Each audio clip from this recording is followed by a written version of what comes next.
Cara elakkan pinjaman PTPTN untuk belajar macam mana? Iaitu tuan-puan boleh kumpul dana pendidikan anak-anak menggunakan emas. Letak target 100 gram ataupun 200 gram untuk setiap anak-anak dan insya-Allah nilai ini akan mencukupi untuk mereka setelah mereka berusia 18 tahun ke atas nanti. Caranya bagaimana?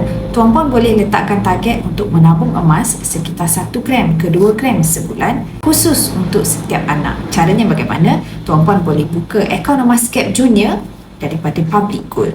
Dan akaun emas Gap Junior ini tuan-puan boleh menabung emas serendah RM100 seawal usia mereka masih baby lagi.